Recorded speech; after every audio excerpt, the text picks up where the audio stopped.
Telangana rising team Davos పర్యటనలో కొత్త రికార్డులు నెలకొల్పింది. తెలంగాణ ప్రత్యేక రాష్ట్రంగా ఏర్పడిన తర్వాత రికార్డు స్థాయిలో 1,79,000 కోట్ల పెట్టుబడులకు సంబంధించి ఒప్పందాలు కుదుర్చుకుంది. ఈ పెట్టుబడులతో రాష్ట్రంలో కొత్తగా దాదాపు 49,500 మందికి ఉపాధి అవకాశాలు దక్కనున్నాయి.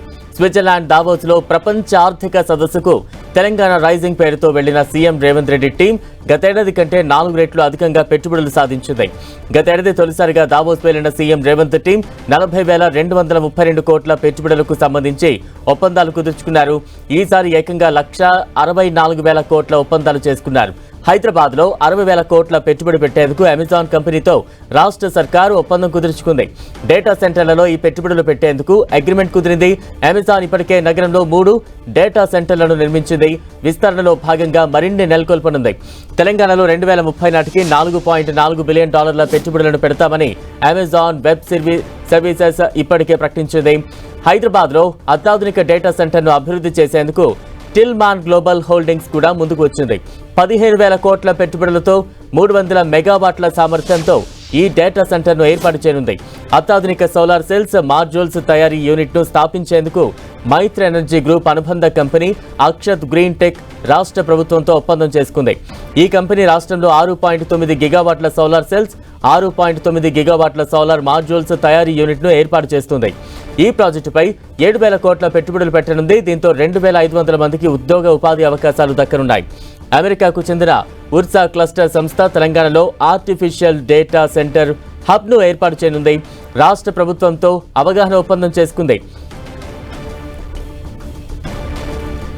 ఇక తెలంగాణ రికార్డు స్థాయిలో పెట్టుబడులను ఆకర్షించింది. తాజా అప్డేట్స్ అందించేందుకు మా ప్రతినిధి కొండల్ సిద్ధంగా ఉన్నారు. కొండల్, సీఎం రేవంత్ రెడ్డి బృందం ఇప్పుడు హైదరాబాద్ చేరుకుంది. దావోస్లో ఘనంగా పర్యటన ముగించుకున్న సీఎం టీం ఇప్పుడు ప్రస్తుతం శంషాబాద్ ఎయిర్పోర్ట్కి చేరుకుంది. సీఎంకు భారీ స్థాయిలో స్వాగతం పలుకుతున్నారు. ప్రజాప్రతినిధులు అందరూ కూడా వెళ్ళారు. అసలు ఇది తెలంగాణ చరిత్రలో ఇది ఒక హిస్టరీని క్రియేట్ చేసిన పరిస్థితి మనం చూడాల్సి ఉంటుంది. ఎందుకంటే గత ఏడాది 40,432 కోట్ల పెట్టుబడులు గత ఏడాది దావోస్లో తెలంగాణ సాధించింది. ఈసారి దానికి 4 రెట్లు 1,78,000 కోట్ల పెట్టుబడులను తెలంగాణకు సాధించింది. దీంతో 50,000 కొత్త ఉద్యోగాల కల్పన జరగబోతుంది.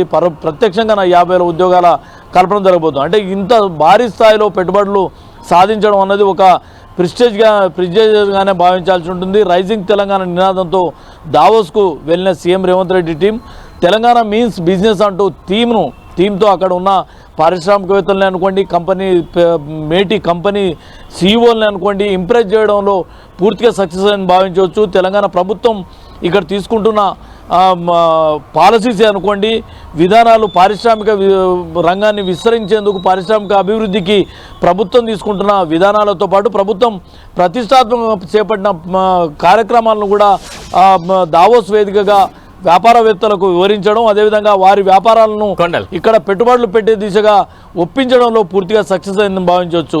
బలరాం, కొండల్, అంటే తెలంగాణ నుంచి రేవంత్ టీం దావోస్కు పర్యటనకు వెళ్లే ముందు ఎటువంటి లక్ష్యాన్ని నిర్దేశించుకుంది, ఎంత టార్గెట్ పెట్టుకుని వెళ్ళింది?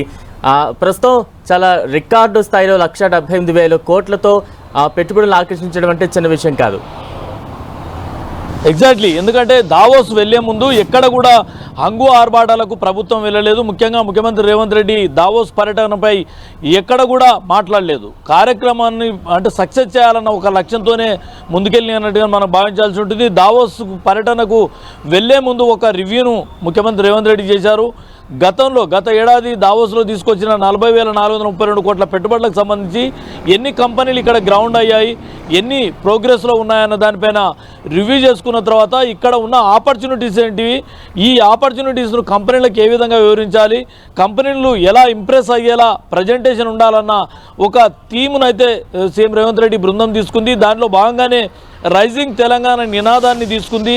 అదే నినాదంతో అక్కడ వెళ్ళడంతో పాటు తెలంగాణ మీన్స్ బిజినెస్ అంటూ ఒక బిజినెస్ ఫార్ములాను అక్కడ దావోస్ వేదికగా ఇన్వెస్టర్స్ ముందు పెట్టడం, దీనిలో భాగంగానే ఇక్కడ తెలంగాణ ప్రభుత్వం చేపట్టిన ఫ్యూచర్ సిటీ అనుకోండి, మెట్రో విస్తరణ అనుకోండి, అదేవిధంగా మూసి పునరుజ్జీవనం అనుకోండి, స్కిల్ యూనివర్సిటీ అనుకోండి, ఈ 4 అంశాలన్నవి కొత్తగా పెట్టుబడులు రావడానికి చాలా వరకు ఇది ప్లస్ చేశాయన్న అభిప్రాయం అయితే అటు అధికార వర్గాల్లో అయితే వినిపిస్తుంది.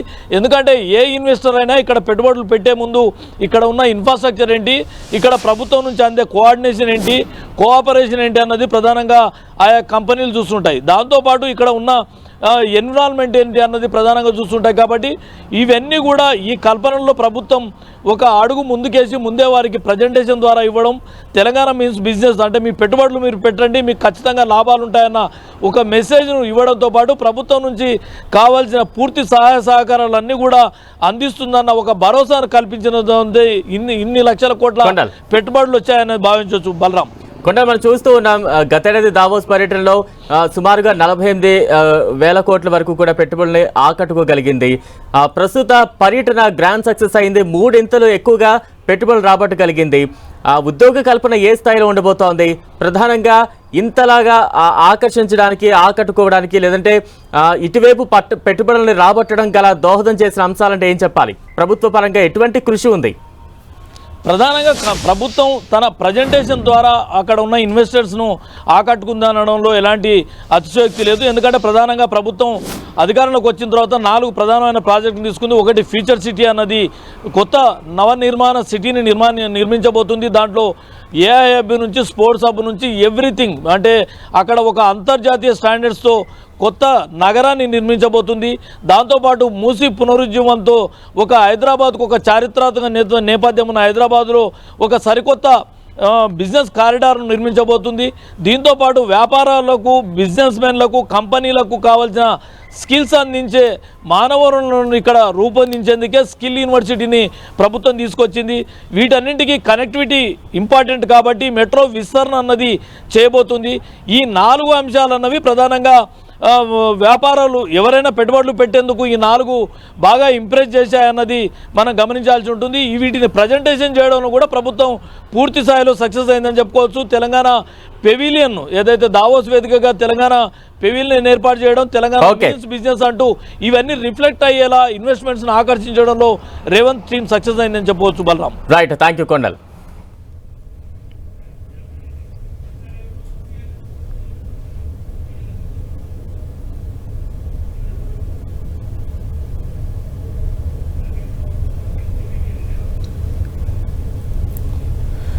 దావోస్ పర్యటనలో గ్రాండ్ సక్సెస్ సాధించిన తర్వాత తెలంగాణ సీఎం రేవంత్ రెడ్డి టీంకు కాంగ్రెస్ శ్రేణులు విమానాశ్రయంలో గ్రాండ్ స్వాగతం పలుకుతున్నారు.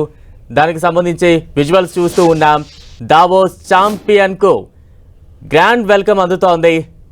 కాంగ్రెస్ శ్రేణులు పెద్ద ఎత్తున సీఎం రేవంత్ రెడ్డికి ఘన స్వాగతం పలుకుతున్నారు. 1,78,000 కోట్లకు పైగా పెట్టుబడులను రాబట్టడంలో గ్రాండ్ సక్సెస్ అయింది తెలంగాణ సీఎం రేవంత్ రెడ్డి టీం. ఆయనకు ఘన స్వాగతం లభిస్తోంది. విమానాశ్రయం నుంచి పెద్ద ఎత్తున కాంగ్రెస్ శ్రేణులు చేరుకున్నారు. పుష్పగుచ్చాలు, శాలువాలతో సత్కరించి ఆయనకి గ్రాండ్ వెల్కమ్ పలుకుతున్న దృశ్యాలు అయితే మనం చూస్తూ ఉన్నాం. గత ఏడాది 48,000 కోట్ల వరకు కూడా పెట్టుబడులను ఆకర్షించడంలో తెలంగాణ ప్రభుత్వం సక్సెస్ అయితే ఈ ఏడాది 1,78,000 కోట్లకు పైగా పెట్టుబడులని ఆకర్షించి చాలా గ్రాండ్ సక్సెస్ఫుల్గా ఒక రకంగా చెప్పాలంటే చరిత్ర సృష్టించింది తెలంగాణ ప్రభుత్వం. రేవంత్ రెడ్డి టీం బృందం చాలా సమిష్టి కృషితో విదేశీ పెట్టుబడిదారులను ఆకర్షించడంలో ఒక రకంగా గ్రాండ్ సక్సెస్ సాధించింది. దావోస్ ఛాంపియన్కి అయితే ప్రస్తుతం కాంగ్రెస్ టీం అంతా కూడా గ్రాండ్ వెల్కమ్ చెప్తున్న దృశ్యాలు మనం చూస్తూ ఉన్నాం.